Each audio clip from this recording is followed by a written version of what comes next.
This episode is brought to you by Muntins Malts, a company that is passionate about providing premium malts to brewers worldwide. For over a century, Muntins has been a leading supplier of brewing and distilling malts, offering the finest British malted barley on the market.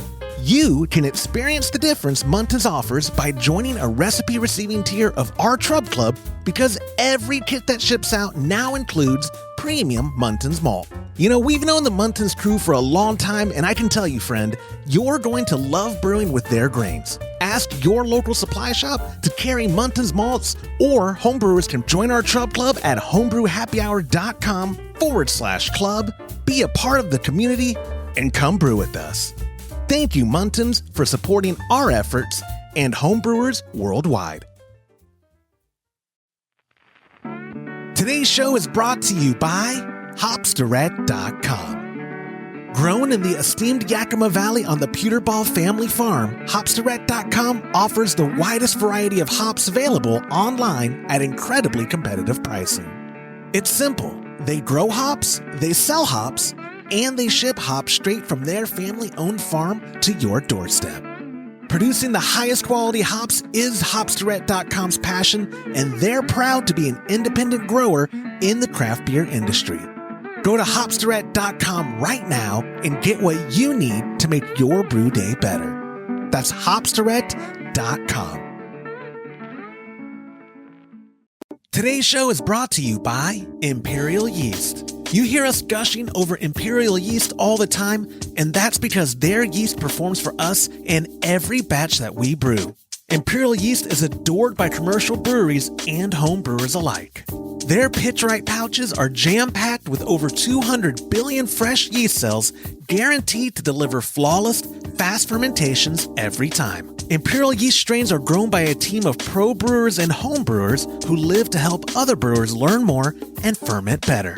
Join any recipe receiving tier of our Trub Club and get a free upgrade to premium Imperial Yeast with every recipe kit that ships out to you. Learn more at homebrewhappyhour.com/club and come brew with us.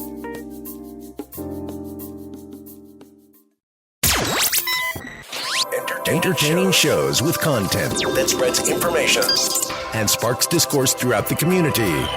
This is the Pearl Media Network. Homebrewer to Probrewer, an interview with Davy from Roughhouse Brewing. This is Homebrew Happy Hour, episode 423.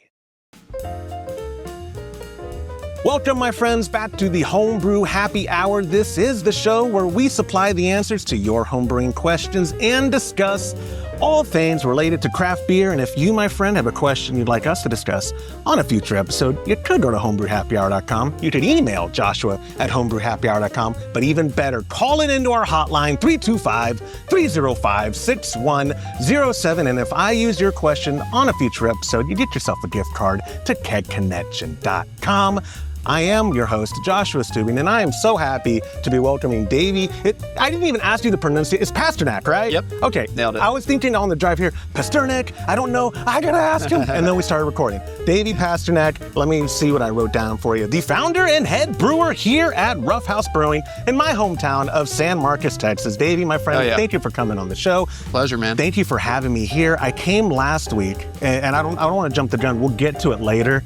But I came here, it was like 8-ish in the evening, and you are, neck deep at the end of a brew day, and you're also doing an outside open air fermentation. It was hectic, dude. That was hectic. It was hectic. It was hectic. Those turbine mash days are brutal. And I was saying, we'll talk about that too, because even, I'm not going to say you did it to yourself, but. Oh yeah, for sure.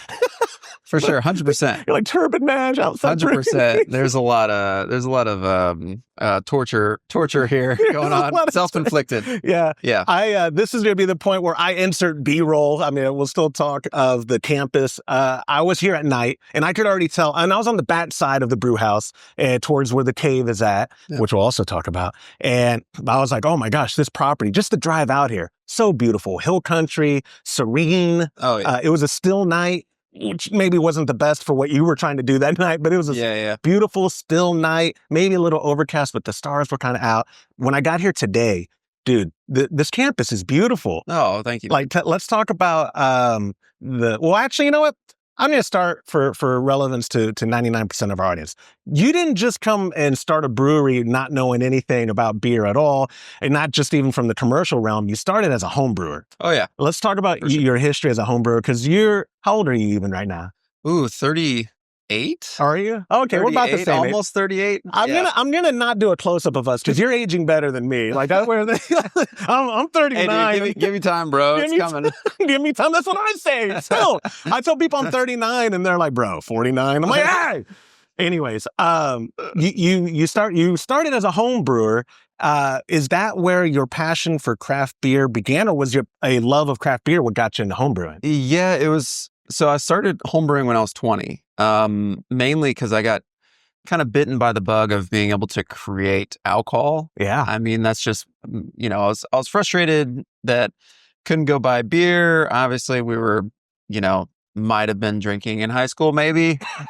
Allegedly. And yeah, it just was one of those that felt like I wanted to experience what this was of like creating something that is shared by the community and it's sort of this like sought after thing. As an underage person, you're like, beer and alcohol is like, it's what you think about, like, let's go party, It really is. Yeah. So yeah, it kind of started as that. And then I think as I progressed into the science aspect of it, I'm the son of 2 engineers and definitely have a technical mind. And so the science aspect of it is where I kind of like fell in love. Yeah.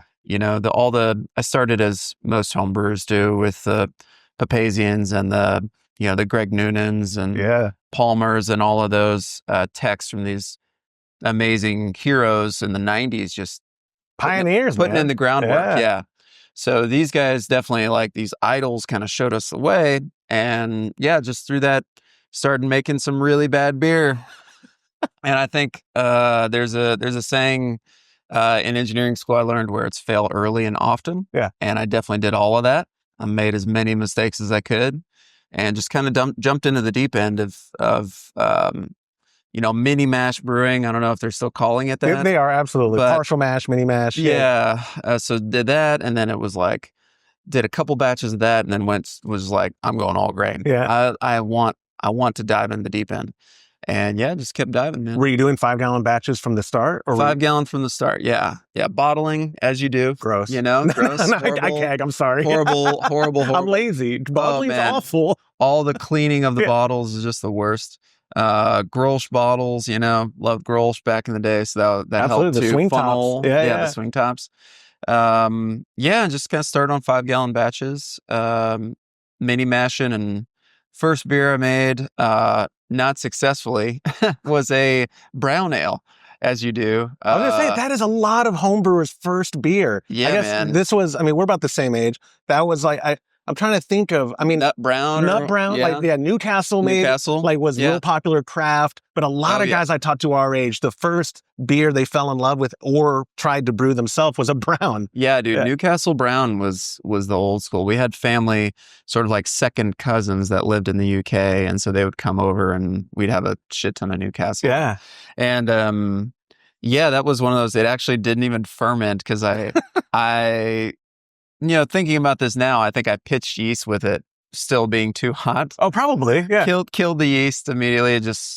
Committed suicide there. And then, I was just like waiting on it to start fermenting. Never did. Ended up dumping it. And I was like, I can do better. Yeah. So I just kept trying. What was the first beer you brewed that you thought, this is good? Oh, probably an amber, honestly, which is ironic because I'm brewing an amber tomorrow.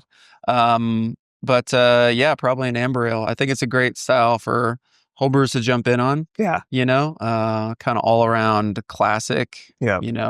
Wide appeal, and it's, quick fermentation. I was going to say, that's the great thing about ales as a home brewer, being able to technically go from grain to glass in a week. Oh, yeah. You know what I mean? It may not be the prettiest looking beer after a week, but you can drink it. And it'd be like, something that if it's a little warm and you're getting a little estery, try to shoot for something like a USO5 or something that's like pretty neutral. And then if it gets a little estery, maybe there's a little more like pear or apple than there should be, but it's an amber ale. It can be a little fruity and it's okay. Absolutely. Yeah. And do you remember the first gear you started on? Did you evolve with that as a home brewer? As like, start with the stovetop, move to the whatever? And yeah, it was like, I'm trying to remember. It's definitely a igloo cooler for mash tun. It's like a smaller igloo cooler, mash tun, and a little turkey burner and a pot, kind of vibe with like the glass carboys. I don't know if carboys are still a thing. Super dangerous. Yeah, not great. Cleaning and sanitizing that thing is brutal. But started with that, and then that was when I was 20 through say 24, and then as I got out of engineering school and got into an engineering job, I was working at National Instruments at the time, and was learning. It's an electronics company, so they're doing like software, obviously, and I was in R&D, research and development, doing like hardware design, and came across theelectricbrewery.com. Great website. Which is absolutely amazing. Yeah. That dude's been putting in the work for 20 years. It's been a long time. Yeah. And I ended up building Kel, or I forget his name. I think it's Kel. Yeah. That sounds familiar. I think that's what he goes by on this site. I don't know. If I'm wrong and I'm embarrassed, I'll edit this out. I don't edit anything. Yes. Yeah. By the way, the website, the point is, it's been around forever and a great resource for people. Super great. And especially when you're looking to get into, like automating or making something closer to what you would have as a professional brewer. Yes. From the brew house side. Yep. The cellar side is a whole different ballgame. Yeah, totally. But so I built, pretty much with some tweaks his design of like the control panel with I think they called it like a Herms system. Yeah, okay. A 3-vessel? Yeah, 3-vessel. Hot liquor tank, mash tun, boil kettle. Yep, exactly. And then we had that was kind of where I really started to get into it, because for the longest time it was sort of science and art, but not like science in sort of like a biology, microbiology function. And then that sort of started to touch on like the engineering side that I loved. That was like, equipment and automation and controls. Yeah. That was like my schooling. So it was just like, I'm toast. I love this, So then I left. I don't know if I'm jumping ahead here. No, you're good. Well, what batch size was your Herm set up for? I could do like a 10-gallon, because it was all Sankey kegs. Oh, okay. So you made kegels, I guess is what they call it. Yeah, kegels. Well, the mash tun was still a larger igloo cooler. Okay. So it was like hot liquor tank is a kegel. The igloo. Then the igloo, and then the kettle was the.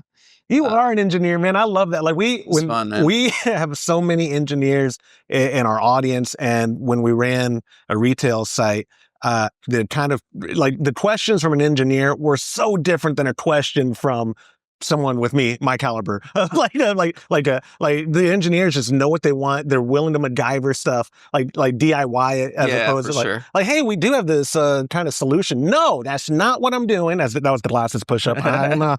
Oh, which can for sure be. I was the frustrating engineer there. No, I love it. I love it because engineers will also. I mean, we've been doing this podcast for 10 years, and the engineers will bring up the most creative solutions we're normally a Q&A show, and if someone has a question, and me and the co-hosts are ancient, man, they're old, and it's old dogs, not really new tricks in our repertoire, but we have such a good audience, and the engineers are always the ones with like just some of the coolest solutions. Like, hey, that guy said this. Actually, here's what I do, and here's a 30-page PDF document.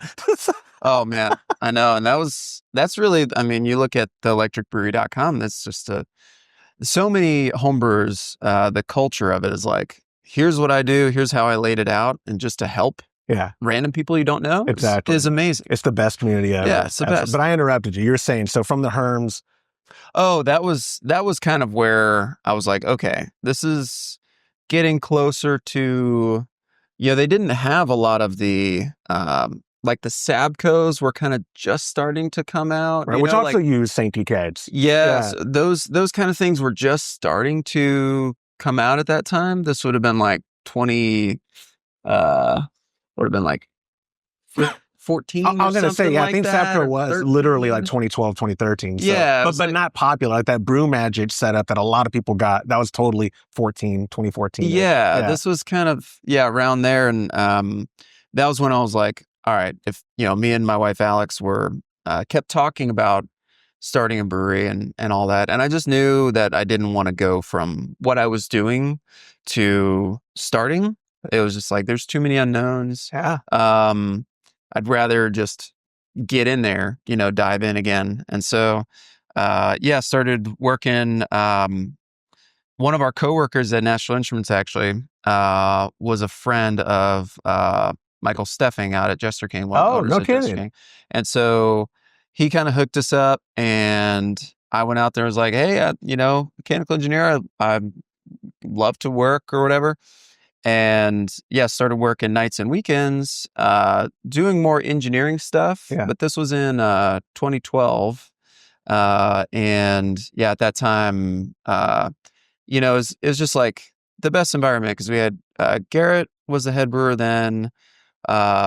Avery was managing the cellar. So she then became head brewer. Yeah, I was going to say, she's head brewer, yeah. Yeah, and Adrian and my boy Matt Piper was there, and Kukla, and all the boys that like the people that just like were really, really sweet people. They've now, a lot of them, gone and are doing their own thing in the food and beverage industry. But it's just like it was a great place to start and to start kind of like cutting my teeth a little bit. And they hadn't quite blown up at that point like they are today. They've always been a darling of the hill country. Yeah. But like it was probably 2016, 2015, whenever long lines for bottle releases was a thing at Jester King. Yeah, right? it was a different, like Fitzhugh Road and Dripping itself was a very different place. I mean, it wasn't the whole hillside of houses and stuff. Fitzhugh Road was sketchy as hell. I got trapped there several times at the like low water crossing. Yeah, I know what you mean by he means by sketchy as in it wasn't a good road. No, it wasn't a bad. Dripping Springs doesn't have a bad side of town. No. There was. You're not going to get. No, he means if you're driving like my wife's minivan that I just rolled up in today, you're not getting past that road on a rainy day. It was a couple times where I would leave because I was working nights and weekends, and these storms would roll through the hill country, and then you're stuck. And I'd be there at like 10 o'clock, wrapping up some stuff like glycol lines or control panels or whatever. And I was like, shit, I'm just going to turn around and go have some beers because I can't leave. I can't leave, man. My little Mini Cooper is like, I don't want to do this. Don't do this. Yeah. So it was a great so you experience. did commercial brew. You learned how to, I'm sure, by learn a bit of everything. As when I talked to some of your staff, they seemed to learn a bit of everything. Yeah, there was some osmosis going on. Because that's what is, kind of thinking about the cool ship brew at Brew Day we just did. We borrowed that cool ship from Jester King. That's their mobile cool ship. Oh, that's cool. And so that was the cool ship that they were using as their cool ship back in the day, and back in 2012 when I was there.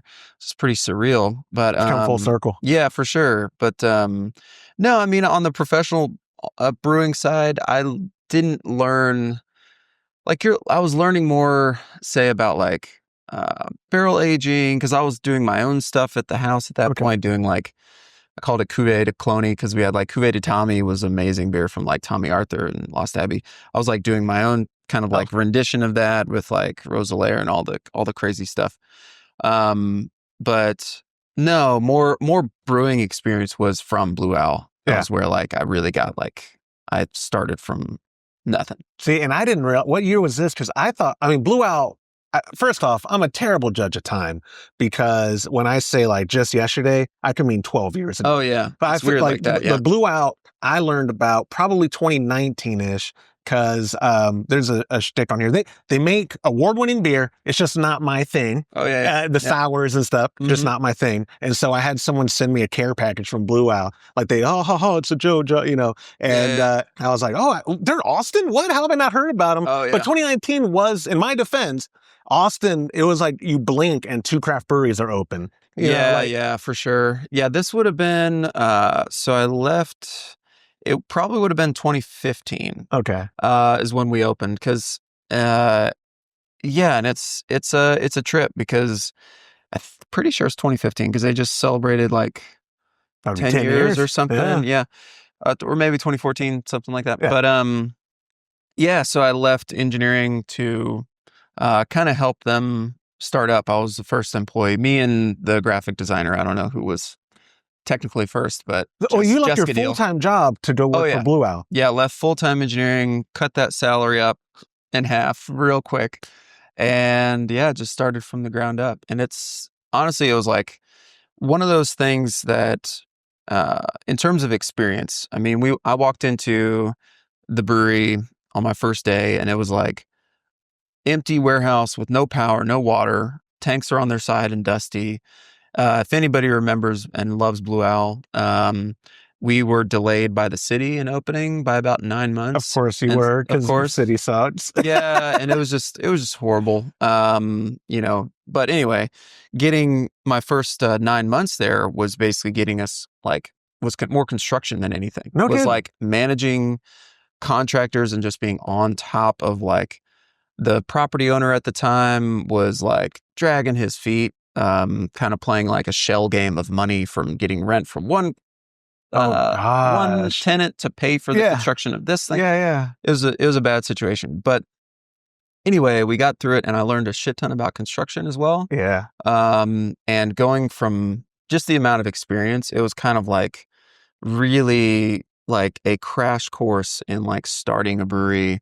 Not necessarily the like financial side, more just like the construction and like implementation side. Yes. So I was like started that in it must have been 2014 because I was there for longer than that. So 2014, and then I left at the end of 2017 because I'd done everything at that point. I was, I had gone from Intentionally. Yeah. I was just gobbling up. I was giving everything that Jeff, the owner, loved Jeff. Yeah. Jeff and Lynn and Susie, was just gobbling up anything that they would give me. Yeah. So I was like, okay, cool. So let's build this place. And then I was like, okay, let's figure out how to run this canning line. At that time, it was a 2-head Wild Goose. They've since expanded, I think, to a 5-head or something. But yeah, let's do everything. I did the brought up the canning line, kind of got that running well. Jacob, one of my boys that was then became head cellarman, was sort of learning up as well, and then took on the brew house and became head brewer and was managing the barrel program. Man. And kind of got to where it's like, okay, I went from, kind of everything. I like touched on all of it and was like, and at that time, Micah, the assistant brewer, then became the head brewer. She was super motivated. I got to like experience like training her and getting her brought online. And she was just like, you're fine. Like, you don't need me, man. Like, y'all are going to be great. I'm ready to go. It was like, perfect timing. It felt like perfect timing because the staffing and everything felt like it was in place. They could have used another like handyman or handywoman type of person that could have like fixed shit probably. But it's like that was one piece that's like, well, y'all are gonna figure it out. You're gonna figure it out. You can pay people to do that. It's fine. Yeah. So like I left and they kind of had Micah step up and Jacob step up, and then they were doing great. And the leaving was because of Roughhouse. Yeah. Right. Yeah. We had at that time. We spent like all of 2017 doing like our fundraising and financing and everything. Yeah. Which is basically, there's no secret to it. It's 30 plus, like 30-ish owners here at the brewery that are all like very, very close friends and family. Yeah. So it's, with the majority of the business owned by me and my wife, and then my close family. Yeah, absolutely. So yeah, it's but yeah, we spent kind of a year doing that, and I was kind of simultaneously training up Micah and getting her online and getting kind of like backpedaling my ownership level because I know how it can be. Like you can't you can't cut off. Yeah. That's so dirty. So yeah, I like was training her up, making sure Jacob was in a good spot, and then I'm sure Still nurturing this. kind of keeping that going, Yeah. and then raising money and Which designing. is stressful on its own and a full-time job. Yeah, for sure. But also being like, I mean, we didn't have kids at the time. So it's like, okay. It's fine. You can work. See, I'm bad with time. I got to meet your family during the brew night, and I'm bad at math. Like, okay, yeah, your kids are young enough; they wouldn't have been around at this time. No, dude, this was like we're working 80-hour work weeks, but it doesn't matter because we're like you're young and you had energy and you didn't have kids. Yeah, I got a 40-hour that's Blue Owl and then a 40-hour that's Roughhouse. Who cares? Who cares? You know? Yeah. And yeah, the at the time kind of like figuring out plans for this. So this was like the barn is like a kit technically, where it's like they give you like the shell and you have to figure out what to do inside of it. Really? So all of this was like impressive shell, like dude. in like CAD, like designing the whole thing and the whole layout, and figuring out like where everything's going. And you are an engineer, we established. Yeah, that's my mash tun will be here, and then this will take up this. But that's the way to do it because you don't have any space wasted. Yeah, and it's one of those where we also didn't have the budget. And that's one thing that I see at other breweries that I love is like, man, you had some dope engineer design this thing. Like I'm just like, but it's kind of one of those where we didn't have that. So kind of had to use the resources we had to, take a year to design this thing, with all the experience I had at Blue Owl and Jester King to like make sure that it was like laid out as well as it could be. Yeah. And yeah, so I mean, really, there's not too much I would change 6 years in now. So I think I did all right. When you're doing the planning, well, first off, before even talking the planning, as a guy who came from home brewing, I neglected to ask when we went into your adventures through the commercial brewing, what was the biggest kind of punch in the face realization of this is a whole different beast? I mean, because like you said, and we've told people on the show a lot, Herms is as close as you can get to understanding like the commercial, but it's still, I mean, it's different than just volume. Yeah. Being brewed. It's a whole different yeah. And I think with the volume, it's the problems, the things that can go wrong, and the requirements of your equipment are like exponential. Meaning like if you're brewing, a small amount of grain, and you say, I'm doing pretty well at this 5 gallons worth of beer, and I have, whatever the math is, 15 pounds of grain or whatever. Now you're doing, a 15 barrel or 30 barrel. Blue Owl was a 30 barrel brew house. And it's just like, now you're dealing with thousands of pounds of grain, and that becomes like a dangerous situation. Not to mention you have like, thousands of pounds of hot water, have caustic chemicals, like you're not using star sand anymore. Like so the safety risks become pretty high. So I think there's like this thing which you totally can learn in home brewing is just like being active. It's easy to have your brain like turn off. And go through the motions. Because most of brewing is super boring.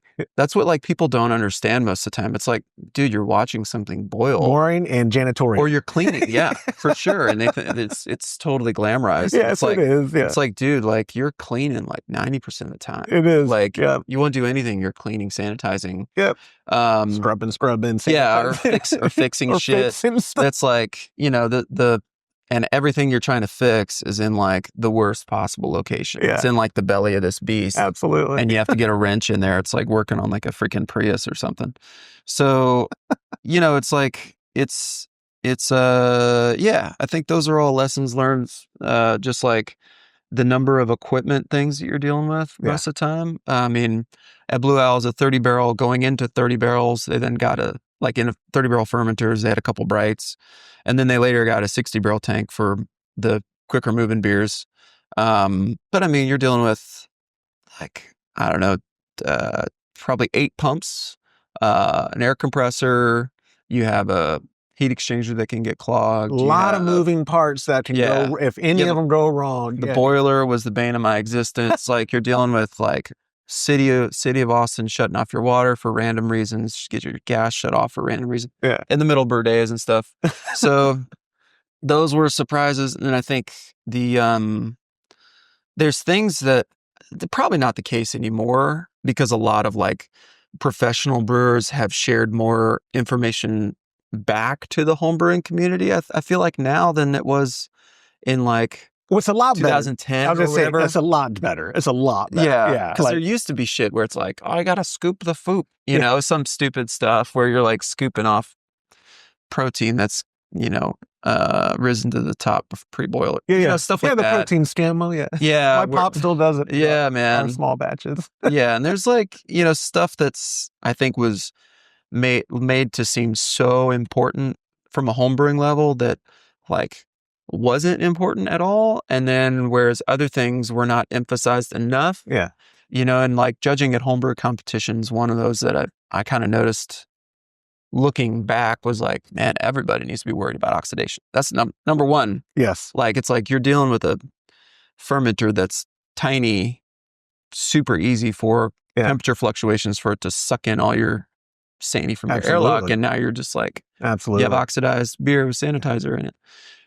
So shit like that, I think was my pop and I switched to pressure fermentation, which has become all the rage for homebrewers now. Some spunding. Yes, exactly. Yeah. So got our spunding valve and everything, but it's great. But it has helped us eliminate just even going to closed transferring. In our early days, my pop and I've been in the industry one way or another for like 17 years. My pop and I started brewing together in 2017, and auto siphon into secondary. So please don't splash, and then when we switched to closed transferring, game changer. And then when we switched to pressure fermentation, for us, super game changer. Yeah. Because now I'm making Kolsch in my office at 70 degrees, and that pressure, about 10 psi on the fermenter, is enough to not kill what I want from that strain of yeast, but also not have to run my office at 61 degrees or 64 degrees or whatever. Yeah, for sure. I could keep it at 70 to 75, produce a good beer, throw it in, let it cold crash for however long that we're patient for and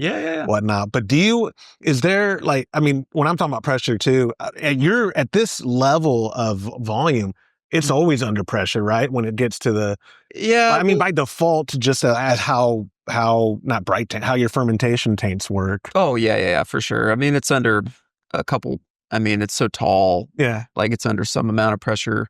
For all the stainless we do close, you do spooned at some point. Okay. Depends on the beer. Like Kolsch for sure have it pressurized for the majority of it. Yeah. Because that's the goal of that beer, like ester, reduction and kind of having it be more crispy. The fooders we can't pressurize, we can't keep those closed, so that's all vented. Yeah. But I think it just depends on the strain. Yeah. Because we do quite a bit of lager here, and I will close those off, but you do have to make sure you pass through like the sulfury phase. Yeah. Which is usually towards the front end. If you get through like 80% of the fermentation, you're in a pretty good spot to close that off. And then you just have to make sure your valves are set, like your spooning valves are set so that it's like, you're going to hit 15 PSI. And usually when we crash, we're at the right amount of carbonation. Sometimes it's a little overcarbonated, but that's the benefit of lagers is you can like vent it and then give it the long lager time. Absolutely. And it has time to like bubble out through the headspace. Yeah. So when you're preparing, because I mean, you've got a beautiful brew house and a lot of equipment, but I imagine you're like, what's your brew schedule like? Because you've probably, since y'all's existence, realized the mainstays that are going quick and you maybe have to brew, I don't know how the periodic, how often you have to brew it, but like, how do you manage that in this brew house, keeping stuff on tap that is popular, y'all do distribute, that kind of stuff? Like, how do you plan that out? Is it literally a month by month thing of necessity? Man, no, we have to, I'm pretty much making like almost a year at a time production schedule. Yeah. And that also is kind of a function of the beers that we're doing. So we're doing farmhouse ales and lagers predominantly, and those take a long ass time. Yeah. Both of them. I mentioned like self whatever, like making it hard on myself. Naturally, but those are the beers that I like to brew, and so I got to deal with it. But yeah, so long fermentation time requires, that I'm, on the beers that are popular, I got to make sure that I don't have them out for too long, or I at least have something that will supplement, like stylistically, and be okay. So yeah, I'm planning at least 6 months. If I'm on my game, then then longer. Yeah. In terms of the production plan. And yeah, just, it's kind of finding the balance of which beers are moving quickly, what can we not run out of. I'm brewing predominantly Pils and Hill Country Light. Those are our two most popular beers in terms of volume, like how much I'm turning them over. And then if those are on and I have like one hazy on, which is nice because it's a quick turn and it gets to sort of touch on some of the, like I get to flex different muscles in that. It's pretty fun. Yeah. And change up the water profile and stuff. And then the farmhouse ales are really just adding like spice. It's adding like, this is the cool shit that you can only get here that's reflective of this property, that sort of art driven. Yeah. Whereas I think Pils and the lager program is technique driven. They're both traditional, but it's sort of technique versus art. People understand what you mean, because you're like, so those are my favorite beers are German lagers and those hybrid ales, alt beer, Kolsch. Those are my absolute favorite. I could drink a Pils just all day, every day. That's what it's for, man. Exactly. That's what it's for. Mm-hmm. It's not quite a table beer, but it might as well be. Yeah, for sure. And so, people who can do a good Pils, and I had y'all's Pils when I came for the Cooler Ship Brewing or the Cave Brew Day, and spot on. It's brilliant, and that I respect, because it is straightforward, and people who drink a good Pilsner and they don't know craft beer would think nothing's going on. Why like this couldn't have been hard. When you have to be on your temperature game. Every part of brewing a lager is monitored, or I don't know if I'm wording that right, but you know what I mean? Like you can't just set and forget and just walk away from a lager and then come back in 3 months or whatever you can lager it for, and then, it was good. See, it can be finicky. So having a crisp lager to me is like, that's the dream. And finding that balance between, I think the lager program's been really fun to evolve, because it's striking a balance between where does refreshing and crispy still meet flavor? Yeah. Because I think there can be some times where certain malt or brew house decisions are compromising on flavor for the crispiness of it, or things that are maybe like, or to save money. Or to save money, or to have a faster production time. So like if you're doing a single infusion mash on a Pils, and there's a lot of great Pilsners that just do that. There are. I think there are things that you'd be missing out. And this is my perspective, but I'm a Greg like noon and night or whatever the hell you want to call it. I have my little your shirt, dunce hat or whatever. You'll have a secret club. Exactly. It's just like the noon and nights. The noon and night. But I think there is some benefit, like in terms of texture, flavor, that you get mouthfeel from actually hitting all of the enzymatic stages that occur. You can, and we experienced this early on, actually detrimentally affect your beer, primarily in the protein rest.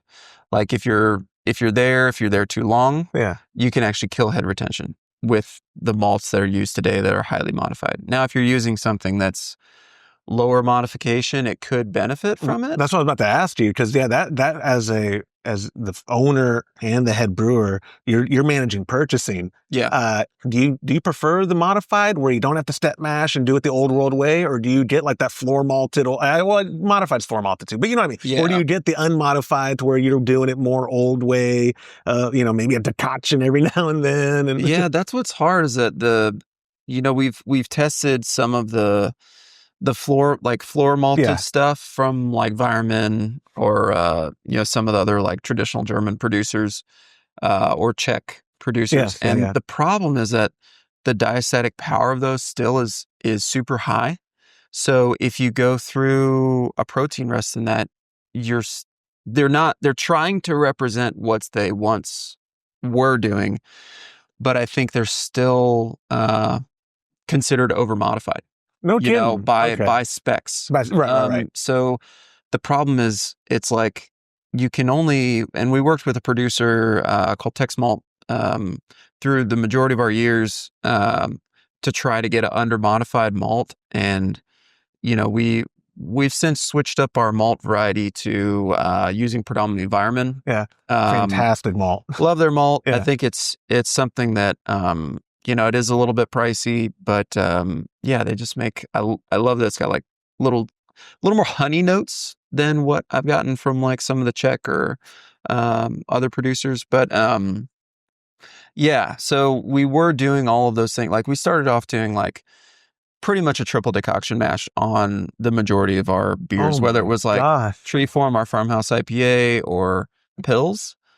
But the problem we found with Treeform, it actually worked pretty well, but we ended up cutting off the protein rest for the head retention things that I was mentioning. Yeah.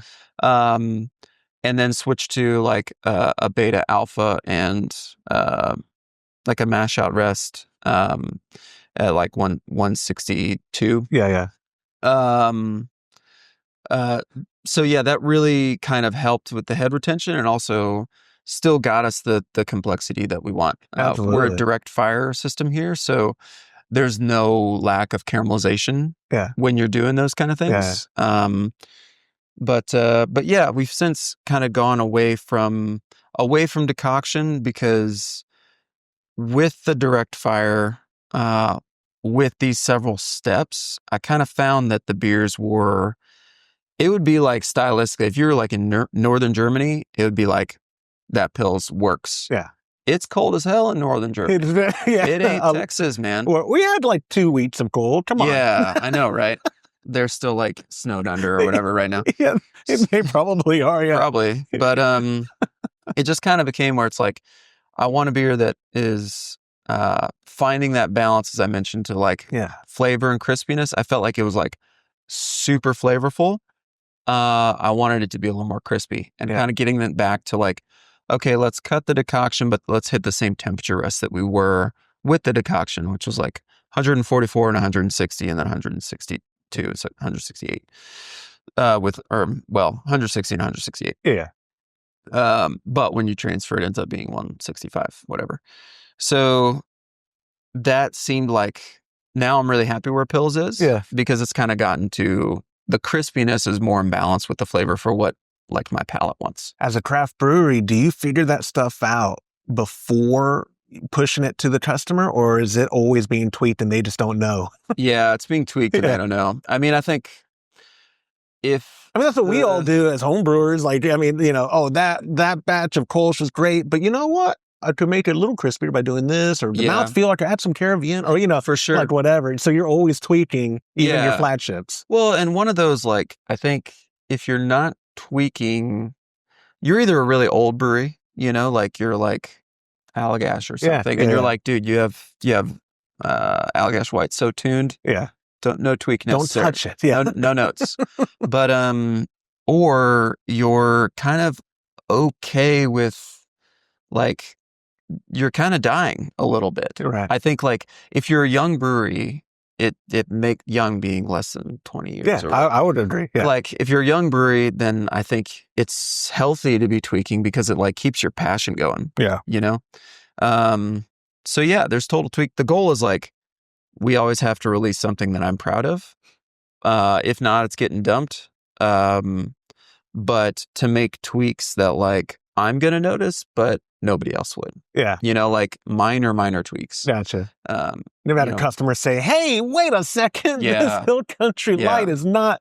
Yeah, and I think it's also, if you do minor tweaks, you can take, because when Pils first came out, we'd have some Germans coming in and being like, "This is the best Pilsner I've ever tasted," like locally. Yeah. And it's like, but if they came in now, they'd be like, "This shit's different." But I like the thought of that. Some pedantic German coming in and be like, "Mein friend." Listen. Yeah, exactly. And that happened, man. They would be like, "This is this is what I remember," and it's like I totally get it, but it's not what I was going for. It's hot here, and I've kind of learned to like let go of some of these things that are for tradition's sake only. Yeah. And like, what do I want? It can be hard to let go of that, for me at least, to be like, I don't need to do what was done traditionally for this sake of tradition. It's got to be like, what do we want our beer to taste like? And I think that's kind of been an evolution for us. Is like the first 5 years we're sticking with tradition really tightly. Yeah. And now we're just starting to be like, let's make it perfect for us. What is the size batch you're doing? I totally forgot to ask. So it's a 15-barrel brew house. 15. Most brew days I'm double batching to fill 30-barrel fermenters. Double batch most brew days. Whoa. Yeah, because it's all day. It'd be not in a single day because you can't. Okay. Do it. I did it when we didn't have kids. I mean, I'm literal 20-something hours. Yeah, it was insane, especially with the temperature steps that we're hitting. Yeah. If you're doing a single infusion, you can totally do it in a single day in probably 12 hours. Yeah. But with the temperature steps and everything, it was like 16, 18-hour workday, and it was just like I can't do this because it would toast the next day for no reason. So now what we're doing is, say I'm brewing Tuesday, Wednesday, it would be, Tuesday, brew the first batch, oxygenate, pitch, and I'll usually pitch the amount. So we'll kind of pitch like 1 million cells per milliliter per degree Plato, blah, blah, blah. Yeah. It's a lot of cells that you're pitching. But like the metric usually is like 1 to 2, 2 for like cold lagers and 1 for ales, or 0.5 for ales is fine too. But I'll pitch at a 1 for like a 30-barrel batch of lager. And, that will basically take overnight, it will start to replicate and do the things that it needs to do to get ready. And then I'll brew the second batch, not oxygenate. And it's pretty much ripping by the time I'm knocking out the first. Oh, that's awesome. Oh, okay. So that way it's streamlined. It's kind of perfect because you want it to sort of start fermenting, but not get ripping too hard. Yeah. To where it's like in shock, and it's hasn't been an issue for us. That's awesome. Yeah. And speaking of, you're talking about tradition brewing and then kind of now being able to be more creative and stuff. Yeah. I'm so appreciative. When I reached out for the interview, your wife responded. She's on it, by the way. I know. Oh, yeah, she's good. Yeah. I'm not. Yeah. No, you're great.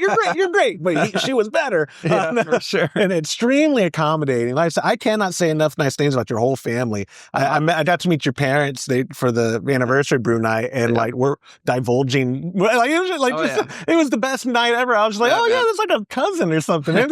But either way, it's a good time. She was like, "Hey, we're actually, I'll let Davey talk about whenever he wants to do the podcast.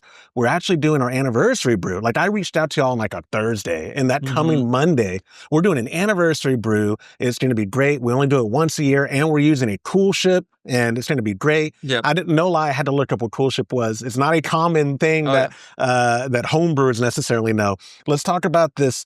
Certainly not traditional to modern times. Certainly not a traditional brew day of what you did with the anniversary beer. And is this like the epitome of Davy being creative, or like what? How did the anniversary brew come to be? So this is like we call it like our cave ship program, or underground program. Underground. It's I kind like of what that. say, because it is in a cave. Literal cave. I'll put footage right now. A literal cave. Yeah. So it's a natural limestone cave. We're in the Edwards Aquifer recharge zone. So basically that means there's water underground underneath us in various levels. The Edwards Aquifer is like the top. Yeah. It's the closest to us right now. That's what like supplies water to Barton Springs, in Austin, and it runs south and on the west side of 35. So we're in the recharge zone, which means all the rainwater that falls, it's going to hit Edwards Aquifer first. Yeah. So with that, anywhere where there's recharge typically are caves, because it's like a straw going down to the aquifer. So we found this cave during construction of the brewery, and it was all filled in with trash and a shit ton of dirt. Because what used to happen is, cattle ranchers would find a cave, fill it in with trash and rocks because they didn't want their cows falling in it. Okay. Yeah. I think you say just because they don't care about the earth. No, they probably some of that too.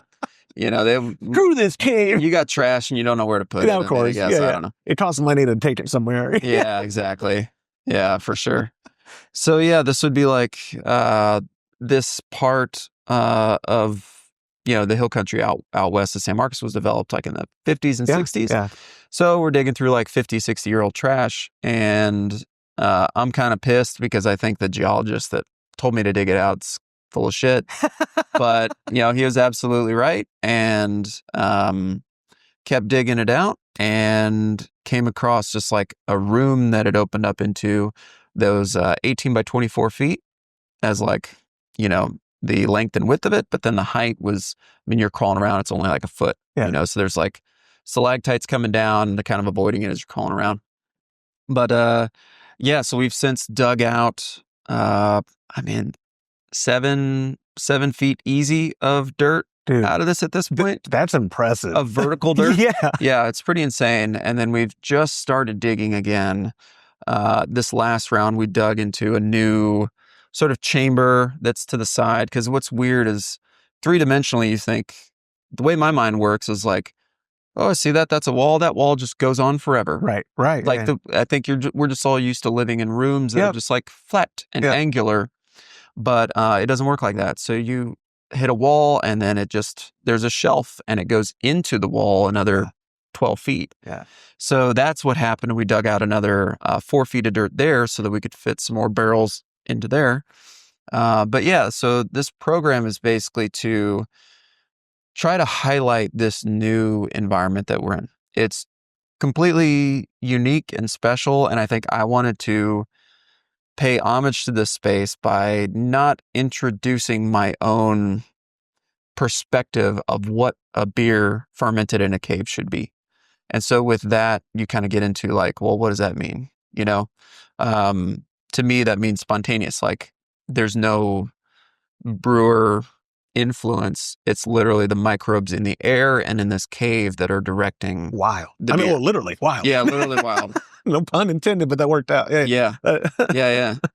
So it's again finding the balance between tradition and our own preferences.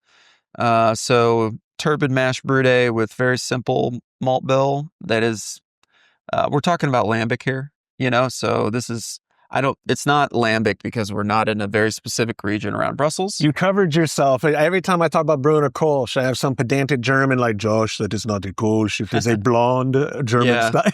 Yeah. And it can be, it's frustrating because you're doing it in the same tradition, but you're not there, and they have to protect their I know, IP or whatever. But, regional pride is a real thing for sure. But that's what you said, that this is your homage to lambic, so that everyone knows what he's talking about, but it's not because of the region or whatever. Mm-hmm.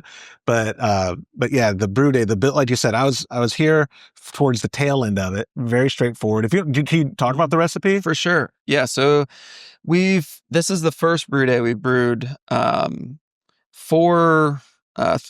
batches prior to this that were super traditional, meaning the recipe was 40% raw wheat from Texas, 60% Pilsner malt from Texas, aged hops from our buddies at Jester King that we got out of the barn, 4-hour boil turbid mash, absolutely to the T, trying to be as traditional as possible. This is the first one that deviates from that tradition. I kind of realized just through tasting and evaluating and brewing a shit ton of lager that my preferences are different than what is traditional. And I'm trying to figure out where I think I'd like to find a balance of like, if a old world brewer had access to the quality hops that we have, he or she would use them. Yeah. Right. So that's where I kind of want to deviate. So we just got in a fresh crop of beautiful German hops, Saphir and Spalt Select and Tettnanger, and we chose the Tettnanger, I believe the Spalt Select and the Tettnanger to be a part of this brew day. And they smell so freaking good. Oh, it's just like, why not use that, you know? I also kind of realized that with our direct fire brew house and the caramelization that occurs in it, a 4-hour boil to my palate is a little too much. So we also reduce the boil time. Interesting. Other than that, the brew day is very similar to what it was, meaning 40% raw wheat, 60% pills. I did add a touch of carafoam in there from Byerman just for shits and giggles, just to see. Because you had it, or just because I had it, and I was like, I want to see what happens to the head retention of a spontaneous beer, because usually the head retention of these beers are god awful. Right. Oh, absolutely. There's no foam. There's nothing. Yeah. And I was like, let me see if adding a touch of this does anything. It's not lacking for protein. It has a ton of wheat, but also maybe there's something that can be done with this kind of malt. Sure. So I tested that out, and I'm just trying to find the balance of like, this feels like a beer that I would be more proud to say is like, well, if we can't call it lambic, then let's go down all the way down the rabbit hole. All the way. You know, just do like, all right, well, what do we want to do? Completely unique. You know? Yeah, but it does, some of the lambic stuff is fun because it is a little weird when you see other breweries that are calling something lambic and you're like, bro, what are you doing? Come on, man. Like, you know, like, no, you like, this was a whole issue back in when Jester King was starting to release their spawn, you know, because they were, you know, it was with the Lambic Society of Belgium was basically coming in and being like, no, you can't call it lambic. Did they really? Oh yeah, there's a whole thing. That's why on Jester's bottles there's like an asterisk. No, it's got like a little stamp of approval that says like, this is brewed in Méthode Traditionnelle. I think was the final agreement between the like Lambic Society over in Europe and like the states of what we could call it. Yeah. But we still can't call it the lambic name. It's like Méthode Traditionnelle. It's like what is approved. This is at the end of the day, that's just a formality, though, it's right? It's a formality. Okay, yeah. Right, okay. Yeah. It's just a way to say I'm doing this like as close to them as I can. Right. Yeah. Absolutely. You know? Keeping the peace by not saying middle finger to you. I'm going to call it lambic. Yeah. What can you do? Well, yeah. I mean, they can send you a cease and desist and all that shit. Yeah. So, but I mean, I don't know. Yeah. Who knows how? This is American. No, yeah. Who knows how litigious that. You know what? I'm going to test it. We're just going to increase the tariffs on Belgium or something. Yeah, see? Yeah. This is where I'm going to insert USA. No, but yeah. No, I like I said, I at a commercial level, I understand having to follow guidelines, rules, and all that, but also you wanting to, again, brew. Old world brewing is so, I mean, as an American man, I feel like when we were younger, and even today, I still do this, romanticizing the old world. Oh yeah, and brewing is just such an intriguing thing to romanticize. And I have a theory that I think ancient brewing, maybe not. I don't know what ancient that word, that immediate connotations are. Not necessarily like Egyptian brewing, but even back then, I always have this like romanticize it, and then I'm like, that beer was probably not that great. It's probably terrible. It was probably awful. Yeah, I mean, there was. I bet if you had that beer now, I mean, we're definitely making way better Pilsner than way better. Their brewing. Yeah, and I think a lot of it is talking about even just the grain modification is like our maltsters are so good they can't even when they're trying to do under modified they can't. Yeah, like that's like a sign that's like, wow, we're Yeah. definitely quite a bit better. And even just precise temperature control that we can do with technology. Like you said, you made a comment that I love, and I want to highlight again. If an old world brewer had today's whatever, they would utilize it. For sure. Of course they would. They didn't brew like that. They brewed like that because that's how they had to brew. Yeah. So many reasons that old world brewing was the way it was either access to certain ingredients or a lack of access or taxation. You know, like the whole turbid mashing was taxation. Is because they had like they were taxed based on the size of their mash tun. Yeah. And so they had these tiny little mash tuns. Yeah, and they would dilute the shit out of their mash to get to various temperatures and then boil for a long ass time and have these massive kettles. Yeah. So it's kind of like, I like following tradition where flavor benefits. Absolutely. But deviating where it doesn't. Yeah. So that's kind of what I'm trying to continue to take our program here is like, okay, so what are the things that we can learn that positively affect the beer? And what are the things that we can learn that from modern brewing that can positively affect? And for that cave beer night, you transferred the wort into a cool ship, which is, well, I'll let you explain. You transferred to a cool ship, and the idea being open air fermentation, hill country. You're getting the yeast from your family. This is your property. Mm-hmm. You're getting the yeast in there, and then you transfer it into the barrels where it'll sit for however long. So talk about the cool ship and that whole mindset behind that, and then the cave. Yeah. So the whole idea here, going back to tradition, right? Like, they didn't have refrigeration. They didn't have temperature control. So the idea was the way they would cool their wort was to go from their boil to as conductive thermally of a trough that they could find, right? So it'd be super shallow, and it'd be really large open top vessel that would use the night air in winter to cool the wort because they didn't have cold water. They didn't have heat exchangers and glycol and all the things we have now. So, but the benefit there was to the microbes that are wild in the air would inoculate the wort, and that's where the term spontaneous comes from. So you would sit overnight in this open vessel, either indoors with windows, or open as we were to the whole environment. And then the following morning flow into barrels and allow it to ferment in barrels through several years.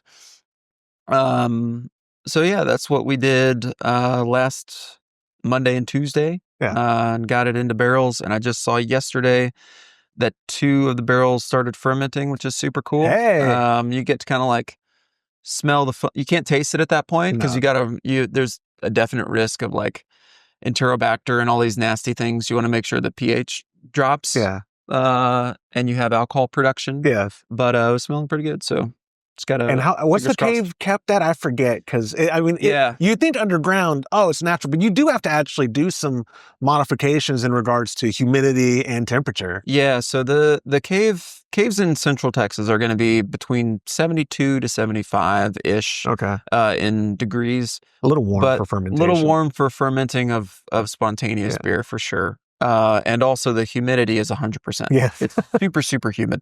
So that's kind of the bigger one, is that getting the humidity down and having some airflow in there was kind of the goal. Because otherwise you're going to be really good at making mold at those temperatures and that humidity. Texas would make, amazing Rochefort blue cheese or whatever. Like it would crush. Yeah. Award winning. Yeah. I mean, but yeah, it's one of those that, for making spontaneous beer, it's not ideal. So, we're tweaking the environment to suit that without affecting any of the microbes that are present, And the cool thing is seeing it kind of become this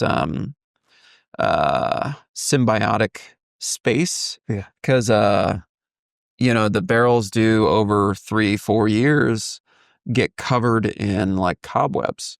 Because there's little tiny spiders down there that do a great job of keeping any fruit flies from being a problem. So yeah, it's pretty cool seeing it evolve and kind of knowing that, I get to play. I'm very fortunate. I get to play in this realm of precise lager brewer and spontaneous brewer. At the same time. It's usually one or the other, right? Yeah, it's not usually a. Yeah, we're kind of a weird brewery for sure, because we get to kind of do a little bit of everything, and the sacrifice there is that, well, we're going to run out of stuff. I mean, we're not going to have all of our beers on at once, just because it's I'm busy doing weird stuff. Yeah, I want to do this, guys. Yeah, so it's just the way it is. Best case, when does that beer hit the tap? So it would be at least 2 years. 2 years is kind of where it hits a peak. Okay. In my opinion, a year it's pretty green. It kind of just tastes like, it doesn't taste like wort, Okay. but it's not that. Gotcha. Like it's not really like Hasn't together. matured, you can tell. Yeah, it hasn't matured yet. Whereas once you hit 2 years, it's a nice balance of, it's acidifying for sure. It's dry. Yeah. It's bone dry. It's usually got some funk. And then once you get over 3-4 years, it's going to be more acidic. It's going to be more funk. It's like, but for a blend, you need all components. Yeah. You need some of the green stuff because maybe it's got some esters that are really cool. You need the acidic of the 3-4 year. Yeah. To balance everything. Yeah. Make sure it's like nice and tart. And the middle is really where, if you're going to take a single barrel and bottle it as a single thing, probably going to be a 2 year. When you're packaging, are you using pumps? Or are you taking them out of the cave? Yeah. Or are you packaging down there? Yeah. So we're taking, so we have 12 barrels down there right now, of wooden barrels, Yes. which are the 225 liter wine barrels, which are, say it's just 2 barrels worth of beer. Yeah. 60-ish gallons, whatever. So what I'll do is transfer from those barrels into Sankey kegs. Right on. Down there. Just from a weight down there, yes. just from a weight perspective. That's what I was thinking, because I was like, whoa, logistically, because your cave, it's beautiful and great, but it's also not the most accommodating for space. Oh, yeah, for sure. Like you said, I saw the winch that's up top. I'm hoping you're not putting a keg on your shoulder going up a ladder. Nah, dude. Lower that winch down. Perfect. Okay. Tie it, clip it around the keg, and then pull that thing up. Yeah. How fun is that? I want to come back for that day. Just like, I'm telling you, the cave was so cool. Like when people, where I grew up in Manchac, there's a cave there, and it's cool and all. But when your wife in the email was talking about the cave, I was thinking, oh, it's some gimmicky, maybe Wonderworld style. Like, I say gimmick, but no, I go down like, oh my god, like no, this is like natural, like real deal down in the ground. I was like, oh my god, I'm in here, man. Yeah, it's cool because it's it's just it's definitely something that long term we're going to keep excavating and ideally get tours down there and kind of educate people on what we're doing. And you ever have Texas State like geology program come out here? Okay. Yeah, for sure. Yeah, Texas State's been awesome from a number of different ways, but they got a great environmental group there that's been super supportive, and we've had folks out from UT, A&M, and there's like cave societies all around Central Texas. Yeah, come out and hang and dig and all that kind of stuff. But they're college kids. They're not drinking. Don't worry, guys. No. Wink, wink. Yeah. No, most of them are post-grad. They're all the college kids are like, you can't get them digging. No, no kidding, right? Yeah. I remember my work ethic. It's too hard. So where can people find your beer? And I know the answer to this, but I want to preemptively just say, like, I love local, like, one of my favorite things when I go to Germany, like if I go to Cologne and I go to Dusseldorf, that's basically the only place I can get those beers. Yeah. There is a Kolsch from Cologne that every now and then we can get it here in Texas called Fru, and I love it. Oh, yeah.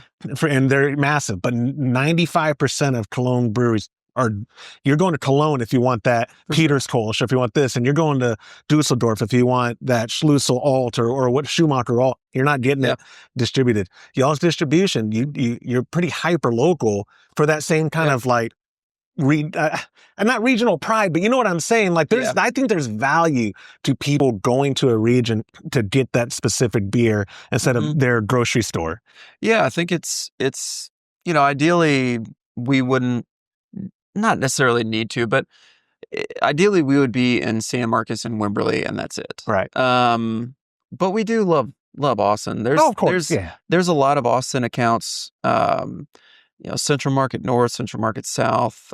So people can go to their grocery store and get your beer. For sure. Okay, right on. Yeah, and it's really just the ones in Austin that we're at now are the ones that like are buddies. Yeah. It's kind of like, of course I'm going to get you some beer, man. Like, Spokesman is amazing.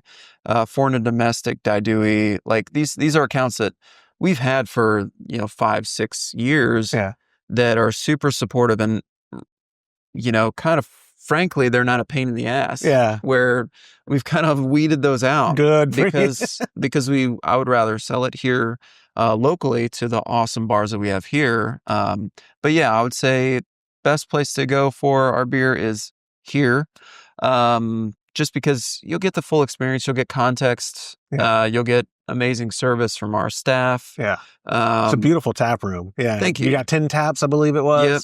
Yeah. We keep it, which is small, by relative terms. But the campus, though, it's curated. Yeah, I'll say, because if it's a pretty day, you're not going to want to sit in the tap room. You're going to want to sit out there. You'll have like a little pavilion or stage kind of covering. And live music regularly and a great food program. So it's kind of, I don't know. I'm a fan of going to the place that makes it because it gives you context. I think you can kind of tell what somebody's vibe is from where you go, and I kind of see like, okay, this brewery makes like killer lagers, and they're like not necessarily like focused on tradition, but they're focused on like execution, reliability, repeatability. So I could totally respect that. Or this place is like, these are some Hayes folks right here, like they're getting that fresh, like I can respect that. I want to come there. But if anybody's out and about, San Marcos would be like Zelix and North Street, Pie Society, Patio del Chetto, Root Cellar, Palmer's. There's a, San Marcos is a lovely place. Yeah. If anyone's in the area, float the river, it's amazing. And then out of Wimberley, be like Social on the Square, Wimberley HEB. But yeah, we're very lucky to live where we are. We really are. It's a But I'm going to edit that out because we don't want more people coming. Yeah, come on, take it easy. Get the hell out of here. Come to Roughhouse, but get the hell out of here. Yeah, move to Driftwood. It still has space. Develop up Driftwood and then drive over here to Roughhouse. I forget y'all's address. We're technically San Marcos, but we're not in anyone's ETJ. Okay. So hey, yeah, there you go. Great. That's great. You can do whatever you want. Yeah, Let's build some more stuff on this property. Sure. Yeah, this whole place was. We were able to do all the plumbing and electrical ourselves. I love it. It's pretty crazy. Oh, I love it. Yeah. And then where can people learn more about the brewery? I mean, I'm going to put everything in the show notes, but like I know y'all got a great following on Instagram. Yeah, I'm assuming you have a website and all that stuff. Yep, roughhousebrewing.com. Just come and visit, come and hang, have a beer. Absolutely. Davey, thank you, my friend, for your time. I really appreciate it. Yeah, appreciate it. And that will do it for this episode of the Homebrew Happy Hour. If you have a question you'd like us to discuss on a future episode, you could go to homebrewhappyhour.com and use the submit a question link at the top of the page. But even better, be Todd's best friend and leave a voicemail at 325-305-6107. Thank you to our show sponsors like Muntons Malt, premium grains for a better brew day. If you aren't already brewing with Muntons, give them a try by joining the Trub Club at a recipe receiving level. For the best hops available online, give our friends at hops.com a visit and pick up what you need for your next brew day. Also, get a pack of premium imperial yeast along with delicious recipes from us when you join the Trub Club. Again, my friend, go to patreon.com/homebrew happy hour and come brew with us. On behalf of Todd Burns, James Carlson, and the Pearl Media Network, I'm Joshua Stubing. Thanks for listening.